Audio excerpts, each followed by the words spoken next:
Hello everyone, আশা করি সবাই কেমন আছেন, ভালো আছেন। তাই আমিও ভালো আছি। আমি মোহাম্মদ মিলন বলছিলাম খাজা হোটেল থেকে। তো ওই দিনকার দেখছেন আমি অনেক দিন ধরে কাঁকড়া কাঁকড়া খাবো। তো ওই দিনকার এক কাকারে বললাম যে কাকা আমাকে কিছু কাঁকড়া দিবেন, দেশি কাঁকড়া। কাকায় আমার কাঁকড়া নিয়ে দিল। তো কাঁকড়া বোনা খাইলাম, অনেক খুব স্বাদ লাগছে। তো আপনাদের মাঝে আজকে আবার নতুন একটা ভিডিও নিয়ে আপলোড হলাম। আজকে আমি কাঁকড়া বিরিয়ানি করব। তো আপনারা দেখেন আমি কিভাবে কাঁকড়া বিরিয়ানি করি। তো কাঁকড়া বিরিয়ানিটা করছি, খুবই ভালো লাগছে আমার কাছে। আমার এতটুকু বয়সে আমি কাঁকড়া বিরিয়ানি খাইনি। তো এই আজকে খাইলাম প্রথম।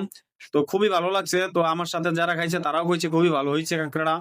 তো আশা করি আপনারা যারা যারা মন থেকে কাঁকড়া বিরিয়ানি খান নাই, তো আপনারা জানাবেন যে কাঁকড়া বিরিয়ানি খেতে কেমন লাগে, তো কত সুন্দর হয়, তো কিভাবে হয় দেখেন আমি ভাগাচ্ছি। তো আলহামদুলিল্লাহ আপনাদের দোয়ায় আমি খুবই একটা ভালো রেসিপি তৈরি করছি। তো চালটা খুবই ঝুরঝুরা রয়েছে, সুন্দর চাল চাল রয়েছে। তো ভালো লাগছে আমার কাছে। তো আপনারা যারা যারা কাঁকড়া বিরিয়ানি এখনো খান নাই দেশি কাঁকড়া, তো কাঁকড়া দেশি কাঁকড়া খালে উপকার আছে সব দিক দিয়ে, শরীর স্বাস্থ্য সব দিক দিয়ে ভালো থাকে এবং অনেক ভিটামিন পাওয়া যায়। এই যে দেখেন আমরা ওখানে খাবো, আপনারা দেখতে থাকেন আপনারা আমাদের খানাটা কেমন হয়েছে। তো উনি হচ্ছে আমাদের বড় ভাই। তো আলহামদুলিল্লাহ উনি লোক খুবই ভালো। ওনারে আমি যে কোনো সময় রেসিপি পাকাই, ওনাকে সবাই আগে দেখাই যে বড় ভাই কেমন হয়েছে।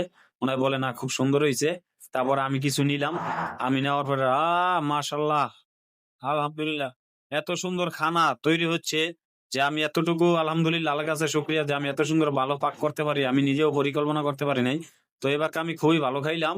তো আলহামদুলিল্লাহ যারা যারা খাবেন আমার সাথে যোগাযোগ করবেন। ধন্যবাদ।